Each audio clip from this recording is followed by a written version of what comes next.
자, 우리가 지난 시간에는 국어의 변천에서 중세국어의 의문 또는 표기상의 차이점에 대해서 알아보았지. 그래서 현대국어에서 사용되어지지 않고 있는 여러 가지 자음과 모음, 그 다음에 현대국어와는 달리 종성에서 8글자가 쓰이는 팔종성법이 쓰이고 있었다. 그 다음에 현대국어와는 다르게 이어적기, 즉 연철을 중점적으로 기본적으로 사용하고 있었다라는 거, 이런 점들을 알아보았는데, 이번 시간에는 어휘상의 차이점과 문법상의 차이점 우리가 중점적으로 학습해 보도록 할 거야.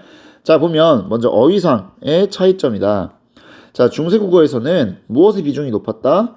바로 고유어의 비중이 현대국어보다 컸다. 현대국어보다 고유어의 비중이 높았다는 건데, 우리가 언어 체계에서 보통 고유어뿐만 아니고 여러 가지가 있겠지. 외래어, 그 다음에 또 하나 외국어, 크게 이렇게 3단으로 구성되어 있다라고 이야기할 수 있는데, 고유어는 먼저 순우리말이라고 볼 수 있어. 순우리말.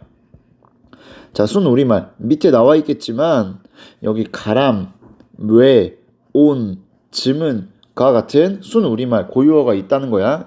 예를 들면 용을 상징하는, 용을 의미하는 미르, 이런 말도 있겠지. 그다음 시나브로, 이런 말들도 순우리말인 고유어에 해당한다.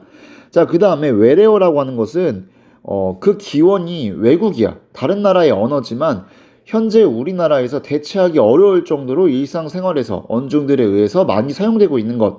자, 외래어라고 하는 것은 일상생활에서 우리가 고유어로 대체하기 어려울 만큼 굉장히 자주 쓰이고 언중들에 의해서 흔히 사용되어지고 있는 그런 언어를 외래어라고 해. 그 기원은 외국에서 왔지만 우리가 일상생활에서 대체하기 어려운 그러한 언어를 외래어라고 한다. 난 외국어는 기원은 외국이 맞아. 근데 충분히 우리나라의 고유어나 다른 말로 대체가 가능해. 그런 말을 외국어라고 한다.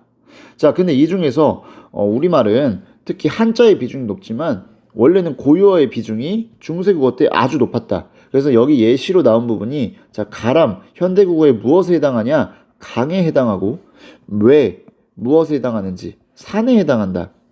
오는 백에 해당하고, 즈문은 천에 해당한다. 자, 근데 이런 고유어들이 현대국어 쓰인다, 잘 안 쓰인다, 현대국어에는 잘 쓰이지 않는다. 그 이유는 무엇이냐? 한자어에 밀렸다. 자, 우리 국어는 거의 60%에서 70%의 구성이 한자어로 구성이 되어 있는데, 어떤 시기를 지나면서 한자어가 중점적으로 쓰이기 시작했고, 그래서 우리 고유어가 한자어에 밀려서 사장되게 되었다. 그래서 현대국어에서는 이 대체된 한자어가 주로 쓰이고, 순우리말, 즉 고유어인 가람, 왜, 온, 즘은과 같은 고유어가 잘 사용되지 않는다라는 말이야. 자, 그렇다면 이 시기에는 고유어의 비중이 높았지만 외래어가 없었을까? 분명히 이때도 외래어가 존재했다는 말이야. 외래어가 존재했는데, 자, 중국어에서 온 붓이나 먹, 그 다음에 몽골어에서 넘어온 바톨은 용사라는 뜻이겠지. 그 다음에 여진 쪽의 언어인 여진어에서 건너온 투먼, 이 투먼은 두만강의 두만의 기원이 여기서 나왔다고 볼 수 있어. 이런 것들이 그 예야. 자, 근데 여기에서 우리가 이 붓 주목해서 봐줘야 될 부분이 무엇이냐면, 자, 우리가 현대국어에서는 붓을 어떻게 쓰지? 그렇지, 붓, 이렇게 시옷 받침으로 쓴단 말이야. 근데 발음은 어떻게 하느냐? 바로 음절의 끝소리 규칙에 의해서 붓, 디귿 받침으로 발음을 하게 되지. 이게 언제라고? 현대국어에서 이렇게 이루어진다라는 거야. 자, 그런데 중세국어에서는 이것을 어떻게 쓰고 있냐? 바로 붓이라고 쓰고 있어. 자, 그렇다면 이 말은 무엇이냐면, 중세국어에서는 붓이라고 디귿 발음이 나지만 표기도 디귿이라고 써준다는 거야. 이게 중세국어는 소리나는 대로 적고 소리나는 대로 읽는 그러한 발음법과 표기법이었다면, 현대국어는 소리나는 대로 읽되 표기는 그 어법에 맞게 원형을 밝혀서 적는다. 이게 표기상, 문법상, 발음상의 차이점이라는 거야. 그래서 이 붓을 현대국어의 시옷 받침이 아니라 디귿 받침으로 쓰고 있다라는 것, 이것만 봐도 이게 현대국어와는 달리 중세에서 시옷과 디귿, 종성에 나오는 시옷과 디귿 받침을 의미상으로 구분하고 있구나, 변별하고 있구나, 이런 것까지 함께 알 수 있고, 이게 팔종성법, 팔종성 가죽용에 해당하는구나, 이런 것 또한 같이 파악할 수가 있다는 거야.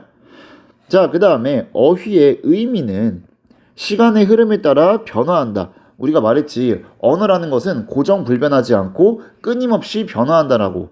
자, 근데 원래 이 아래아 받침에 싸다가 무슨 뜻이었냐? 값이 나가다라는 뜻이야. 그러니까 값이 좀 나가. 그러니까 비싼 거예요. 근데 이게 현대국어로 넘어오면서 싸다. 아래아가 아로 바뀌었네. 그래서 싸다가 됐어. 우리가 이거 보통 아 발음하니까. 자, 근데 문제는 뭐냐면 이게 값이 좀 나간다는 뜻이야. 값이 좀 비싸다. 근데 이거는 값이 저렴하다로 의미가 어떻게 됐어? 아예 달라졌지. 의미가 이동했다. 의미가 전성되었다. 의미가 바뀌었다. 이렇게 우리가 표현할 수 있겠네. 자, 그런데 여기서 먼저 우리가 의미 변화에 대해서 좀 다양하게 학습할 필요가 있다는 거야. 우리 왼쪽에 선생님이 필기한 내용을 보자. 자, 의미의 변화. 의미의 변화는 크게 세 가지가 있어요. 확대, 축소, 그 다음 이동 또는 전이 또는 뭐 전성. 이렇게 세 가지가 있는데 먼저 의미의 확대부터 보게. 의미의 확대는 단어의 의미 영역이 넓어지는 어떤 현상이다? 일반화 현상이다. 자, 예를 한번 들어볼게. 영감이란 단어는 원래 당상관 이상의 벼슬을 하는 남자를 의미하는 굉장히 고위관직의 남자를 이르는 말이었어. 근데 현대 와서는 나이를 든 남자, 나이를 먹은 남자 모두를 지칭하는 걸로 그 의미가, 그 영역이 넓어지게 되었지. 자, 세수. 씻을 세자에 손 숫자야. 그러니까 이게 무슨 말이냐면 손을 씻는다는 의미요. 근데 현대국어에 와서는 손만 씻는 게 아니고 손도 씻고 팔뚝도 씻고 어디까지? 얼굴까지 씻는 의미가 손만 씻는 거에서 손을 비롯한 얼굴까지 씻는 것으로 그 영역이 확대되었기 때문에, 넓어졌기 때문에 이러한 것들이 의미 변화에서 확대의 예시라고 할 수가 있어요. 자, 그 다음에 의미 축소를 보자. 의미 축소는 반대로 단어의 의미 영역이 넓어지는 게 아니고 어떻게? 좁아져. 이건 일반화 현상이 아니고 특수화 현상이야. 특수화 현상. 자, 짐승이라는 말은 원래 중세국어에서 불교 용어였어. 원래 중생이라는 말이야. 중생이란 말 여러분이 들어봤을 수도 있어요. 자, 유적물 전체를 가리키는 불교 용어였는데 이게 현대에 와서 무엇으로 바뀌었냐? 인간을 제외한 동물을 가리키는 것으로 의미가 어떻게 됐어? 모든 정서, 감정을 가진 모든 어떤 존재, 유적물을 의미하다가 인간을 제외한 어떤 동물, 원래 인간도 포함했었던 말이어서 중생은. 근데 짐승은 현대국어로 오면서 인간이 제외된 동물로 의미가 좁아졌지. 특수해진 경우야. 그다음 놈이라는 것은 원래 중세 때는 무슨 뜻이었냐? 사람이란 뜻이야. 그래서 나중에 뒷부분에 훈민정음 어제 서문에 보면은 제뿌들 실어 펴디 못할 놈이 하니라. 자신이 말하고자 하는 바를 제대로 펼치지 못하는 사람이 많았다라는 거야. 거기서 나오는 사람이라는 뜻이었어. 근데 이게 현대국어로 오면서 이 놈이라는 것은 남성을 비하하는 비속어로 쓰이게 되었지. 마찬가지로 계집도 마찬가지. 그 옆에 계집. 자, 원래 일반적인 여자를 의미하는 거였는데 지금은 여자를 비하하는 비속어로서 쓰이고 있지. 자, 그래서 짐승, 놈, 계집이라는 단어들은 의미 축소의 예시라고 할 수 있다. 자, 그 다음 세 번째로 의미 이동, 의미 전성, 의미 전이. 자, 이러한 것들의 예를 한번 살펴보자. 이거는 단어의 의미 영역이 확대처럼 넓어지거나 축소처럼 좁아지는 것이 아니야. 이런 것 없이 단어의 의미가 변화하는 것이다. 자, 예를 들어보면, 자, 우리가 어린 백성이 니르고저 홀빼이셔도 어리다. 원래 어리다는 어리석다. 그래서 어리석은 백성이라는 뜻이었는데, 자, 현대국어에서 어리다는 나이가 적다라는 의미로 바뀌었지. 자, 그다음 어여쁘다는, 자, 내 일할 위하여 어여빈 여겨. 내가 이를 불쌍하게, 가엾게, 측은하게 생각해서. 자, 어여쁘다는 원래 무엇이었냐? 그렇지. 가엾다, 불쌍하다 이런 뜻이었는데 현대국어로 오면서 의미가 뭘로 바뀌었다? 예쁘다로 바뀌었다는 거야. 그 다음에 우리 교과서 옆에 나와 있는 것처럼 싸다, 값이 비싸다에서 값이 저렴하다 라는 의미로 의미 이동한 이런 싸다의 예가 있었지. 교과서에는 직접적으로 설명이 되어 있지는 않지만 이 의미 변화의 세 가지 용례, 확대, 축소, 이동 이 세 가지 예시를 정확하게 여러분들이 기억해야 할 거야. 자, 그 다음에 참고적으로 우리 오른쪽에 보충자를 한번 살펴볼 거야.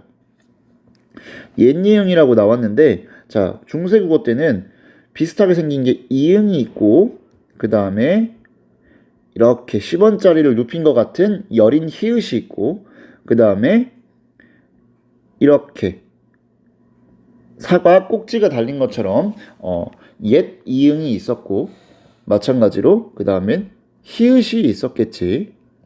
자, 우리가 현대국어에서 이응은 음가가 있다 없다. 현대국어에서 음가가 없다고 배웠잖아. 특히 어디에서? 초성에서. 초성의 이응은 음가가 없다고 했어. 중세도 마찬가지야. 그래서 초성의 음가가 없으면 이어적기, 연철이 됐지. 모음으로 시작하는 거니까. 자, 근데 이응이 음가가 있는 경우도 있어. 그리고 만약에 또 반대로 종성에 오는 이응이 음가가 있다고 생각했는데 한자음의 경우에는 동국정운식 표기법에서 종성에 이응이 오는 경우, 이런 경우에는 표기상으로는 이응이지만 음가, 종성의 이응이지만 음가가 있어야 되는데 또 음가가 없이 표기상으로 어떤 표지의 기능만 하는 경우도 있어. 굉장히 복잡하지. 하지만 우리가 이런 걸 일단 떠나서 옛이응만 살펴보자. 옛이응은 연국의 비음이야. 이응 계열이라는 거지. 자, 현대국어에서 우리가 이응은 보통 초성과 종성에 나올 수 있겠지. 중성은 모음이 나오니까. 자, 근데 현대국어의 받침 이응, 받침이면 종성의 이응이야. 발음 띄우를 했을 때는 발음이 나고 이러한 소리와 같은 소리가 난다는 거야. 근데 문제는 현대국어에서는 이러한 것, 발음 띄우가 나는 이응은 어디에서만 쓸 수 있다? 종성에서만 쓸 수 있다. 받침에서만 쓸 수 있다. 근데 현대국어와는 달리 이 이응이 초성에서도 쓰였다라는 거야. 자, 왜냐면 이 이응이 근대국어를 넘어오면서 글자의 모양, 글꼴은 이응으로 변했어. 그 다음에 그 소리값, 음가는 종성에서만 실현된다. 초성에서는 실현되지 않는다. 현대국어에서 초성에서 이응의 음가는 실현되지 않는다라는 거. 자, 우리가 임진왜란을 거치면서 이 옛이응이 소실되는 것처럼 되고 그 형태가 이응으로 바뀌게 돼. 그래서 우리가 팔종성법에서는 옛이응이었는데 현대국어의 7대표음, 그 다음에 근대국어의 7종성법에서는 옛이응이 아니고 이응으로 나타나는 게 바로 이러한 변천 과정 때문이야. 어쨌든 연국의 비음이고 현대국어에서 종성, 받침의 발음과 같은 소리가 난다는 것, 그리고 현대국어와는 달리 초성에서도 쓰였다라는 것. 이렇게 나왔어. 예를 들면 그럼 앞에 받침이 자음으로 끝나는 체언이 나왔을 때 이어적기를 할까 안 할까? 이어적기를. 중세는 이어적기잖아. 안 한다라는 거지. 왜? 음가가 존재하니까 그 소리값을 발음을 해줘야 돼. 근데 현대국어에서의 이응은 초성이 만약 이렇게 있어. 그러면 이게 음가가 있다 없다. 없기 때문에 뒤에 받침이 자음으로 끝난 체언이 온다면 그것이 이렇게 이어적기가 가능하다라는 거지. 물론 현대국어니까 발음상에서만 이루어지고 표기적으로는 이렇게 그대로 쓰이겠지만, 자, 이렇게 해서 우리가 어휘상의 차이점을 알아보았다. 이제 넘어가서 문법상의 차이점에 대해서 학습해 볼 거야.